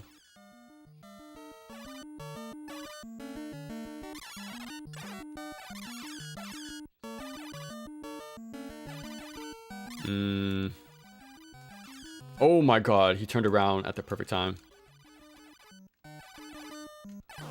No, he shot me when he died.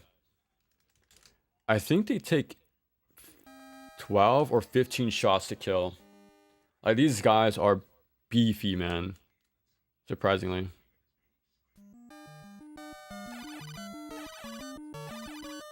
I know there's a... that time they didn't show up until the very end. And I still died.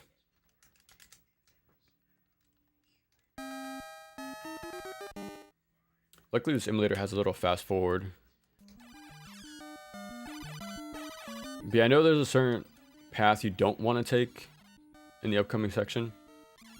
Because doing so... Oh. Yeah, I was like 12, I think. This is going to be the part I'm really hate when I really attempt this game. Because you have to kill like 5 of these guys. And they're sort of HP spongy. Gotta be honest. Come on. So you really have to lure them. Oh crap. You gotta lure them away from the ladder.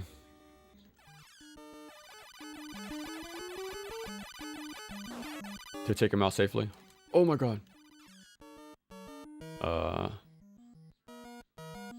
Yeah, I know the strat is to kill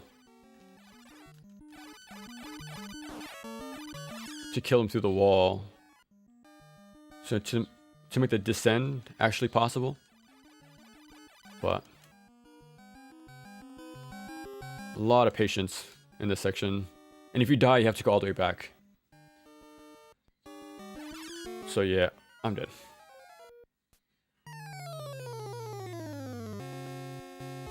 Four minutes. Yeah, that's probably not enough to get to this part. What's up, Curcio? What's up? Sorry if I missaid your name. But yeah, we beat Castlevania 2 a while ago. So we're just, I was gonna say winding down, but realistically, who winds down playing Ghosts and Goblins? But yeah, I was just playing a little bit of games here before we hop off. Because we're going to get off for like 5 minutes here. But I'm going to stream tomorrow though. I'm going to play some Death Smiles on 360. That's going to be fun. I never played it before, but I really like the art style. So. Especially for the whole horror theme I'm trying to do this year. So yeah, it's perfect timing to check that out.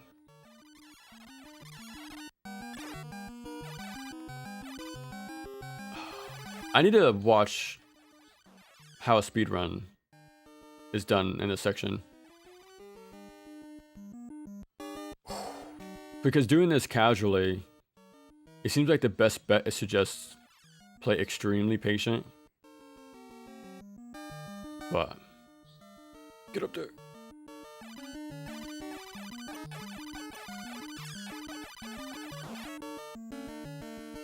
Oh god.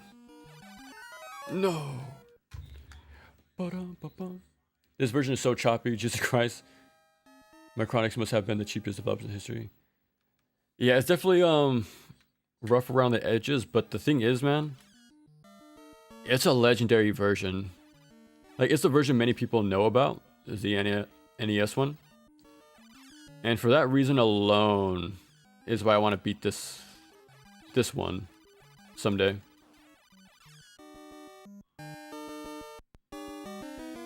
So it's definitely one of the hardest NES games, so being able to have this cleared would be pretty big.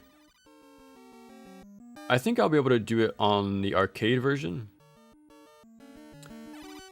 But yeah, this one, yeah. Gotta be a little more patient with it. Bum, bum, bum, bum.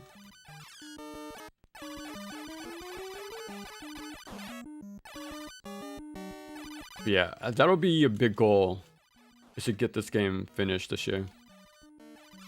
Well, the NES version specifically. Well, any of them is a pretty big deal, to be honest.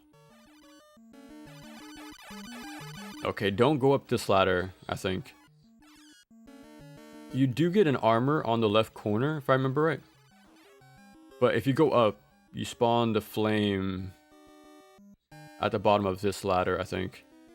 Oh, I forgot to kill this guy. You might be screwed.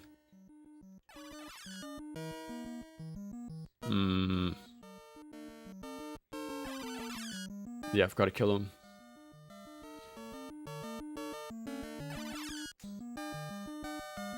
Come on. I'm just gonna take the hit. No, he double shot. That's rare. Bum, bum.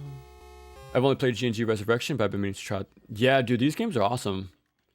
If you like Resurrection, going back will be a treat for you because that game is sort of like the greatest hits of the franchise. So it's gonna be fun to like pick up all the reference points that game used.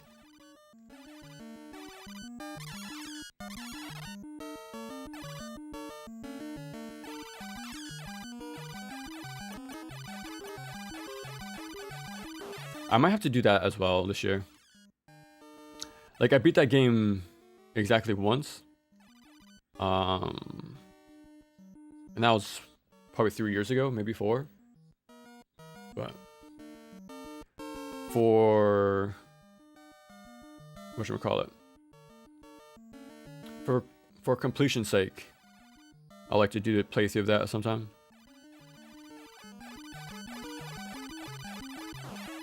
Okay. Oh, I'm glad I didn't get hit there. Yeah, I'm watching my eye from the guy above. Crap. That's not good.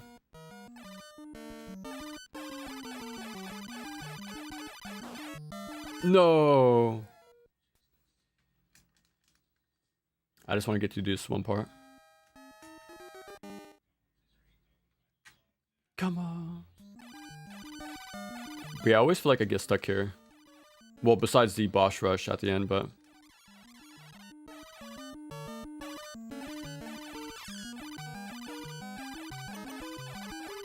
The start of the level is pretty easy, actually.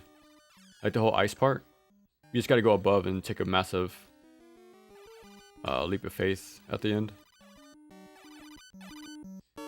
Okay, guess nobody there.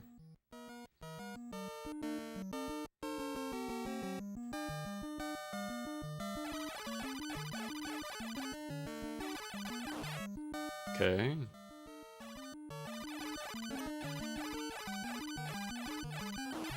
Okay. I didn't mash that time. So I want to be able to react like that. Oh. Oh.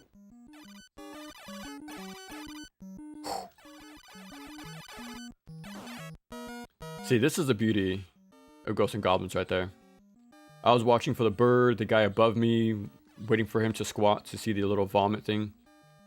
A lot of things, a lot of moving parts in this game that make it really fun.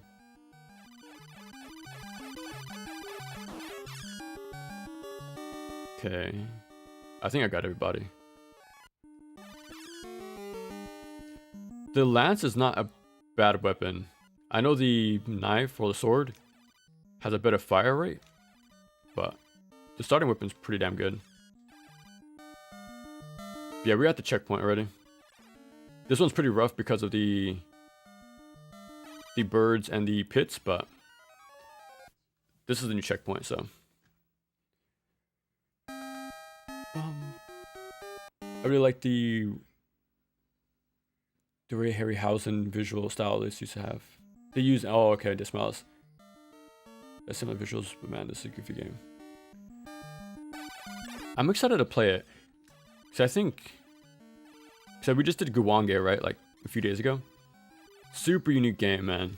I like all the bosses, the characters. And it seems like the same sort of, oh. No, there's no checkpoint. That's perfect timing anyways. Oh wow, that was really rough, actually. The fact we got through that and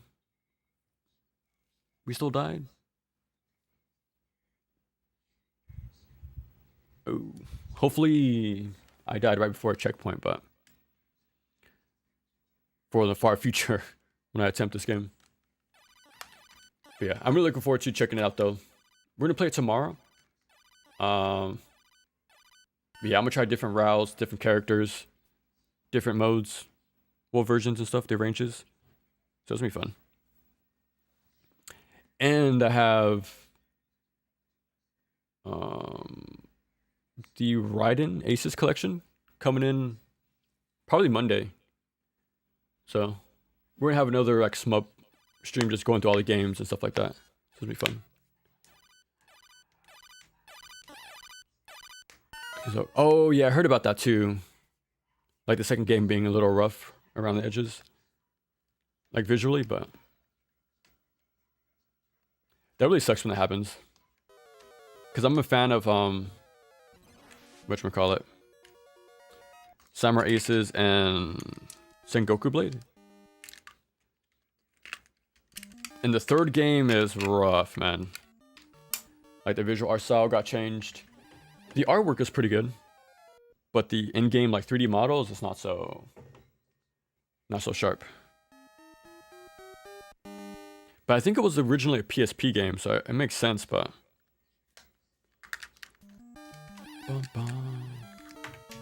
yeah, that's pretty much it for the day. We beat Castlevania 2, so that's done. We'll do Death Smiles tomorrow, and then I'm probably gone for a while. Because to be honest, I'm not jumping into my next video anytime soon. I'm gonna take a break after doing Neo 2 and 3 back to back, so I don't think a whole month, maybe 2 weeks. Maybe 2 weeks, because I do want to play Symphony of the Night now that 2 is done. So I'm gonna start practicing Soten, and then yeah, hopefully we can probably do that by next week. So yeah, that I need to really start practicing for, but looking forward to this one. Yeah, man. Again, appreciate you guys sticking around, especially for Castlevania 2. It's definitely a chill game, to put it nicely. But yeah, appreciate you guys sticking around for that playthrough, and till next time.